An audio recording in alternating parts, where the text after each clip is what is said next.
आप मुझे उस डेविल के रूम में रहने के लिए कैसे कह सकती हैं? आपको पता है ना, जब वो घर में होते हैं तो मैं डर में रूम के बाहर तक नहीं निकलती हूँ। ऐसे मैं उनके रूम में कैसे रह सकती हूँ? नहीं नहीं, मैं बिल्कुल भी नहीं जाऊंगी। जिस शादी में मैं बाराती बनकर गई थी, उसी में मुझे दुल्हन बनाकर मंडप में बिठा दिया गया। शायद ही कभी किसी के साथ ऐसा हुआ होगा। मेरा नाम इश्की है। अभी सिर्फ 19 साल की हूँ। मैं कितनी खुश थी जब मैं अपनी बेस्ट फ्रेंड मिशा के भाई की शादी अटेंड करने गई थी। हमने ढेर सारी मस्ती की। और वैसे तो संजना मुझे बिल्कुल पसंद नहीं थी, लेकिन उस दिन वो बहुत खूबसूरत लग रही थी। अब आप पूछेंगे संजना कौन है? तो संजना ही तो दुल्हन थी मिस्टर राजवीर सिंघानिया उर्फ डेविल सिंघानिया की। मिशा बताती थी, उसके आंख दिखाने भर से घर में सब लोग चुप हो जाते थे। पूरे घर में किसी की हिम्मत नहीं थी उसके सामने बोलने की। मिशा भी बहुत डरती थी उससे। सिर्फ एक संजना ही थी जिसे राजवीर ने कभी नहीं डांटा। उसके बचपन का प्यार जो थी संजना, और शादी के लिए भी राजवीर ने ही मनाया था संजना को। उस दिन सब कुछ अच्छा चल रहा था। पंडित जी फेरों की तैयारी कर रहे थे। संजना और राजवीर मंडप पर बैठे थे, पर अचानक सब बदल गया।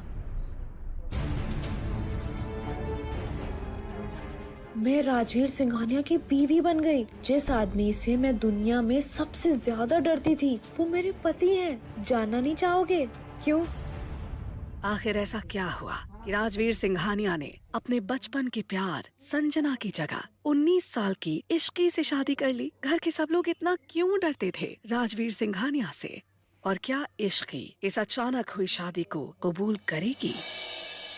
इश्की अभी भी राजवीर के साथ मंडप में ही बैठी हुई थी। इश्की को देखकर ऐसा लग रहा था जैसे उसने अपने होश पूरी तरह खो दिए हैं। वहां मौजूद सभी लोग, यहाँ तक कि राजवीर के घर वालों को भी यकीन नहीं हो पा रहा था कि इश्की अब राजवीर की पत्नी और सिंघानिया खानदान की बहू सच में बन चुकी है। तभी पंडित जी ने कहा, शादी की रस्में पूरी हुई, आज से आप दोनों पति पत्नी हैं। तभी राजवीर ने कहा, चलो दादी का आशीर्वाद लेते हैं। राजवीर और किसी के पास नहीं गया। ये देख अर्नव और कोमल को बुरा लगा, पर जैसे उन्हें इसकी आदत हो चुकी है, दोनों दादी के पैर छूते हैं। खुश रहो दोनों, जीते रहो बेटा, जीते रहो। एक खामोशी के बाद अर्नव राजवीर के पास आकर उससे कहता है, बेटा राजवीर, तुमने इश्की से शादी तो जरूर कर ली है, लेकिन जिस वजह से की है उसके लिए तुम्हें थोड़ा और इंतजार करना होगा। बेटा ये शादी वैलिड नहीं है, क्योंकि इशू अभी सिर्फ 19 साल की हुई है और लड़कियों की शादी की लीगल एज अब 21 साल हो चुकी है। कोर्ट इस शादी को कभी एक्सेप्ट नहीं करेगी और तुम्हारी शादी कभी रजिस्टर भी नहीं हो पाएगी। अब इस बात की चिंता मत कीजिए, मैंने वसीयत में अपनी शादी की एज 29 से 32 कर दी है। इसका मतलब है कि हमारे पास अब इशू की उम्र 21 साल होने तक का टाइम है। जैसे ही इशू 21 साल की होगी, हमारी शादी रजिस्टर हो जाएगी। Don't worry. इसके बाद राजवीर अपने रूम में चला जाता है। राजवीर को वहाँ से जाता देखकर अर्नव भी वहाँ से चला जाता है।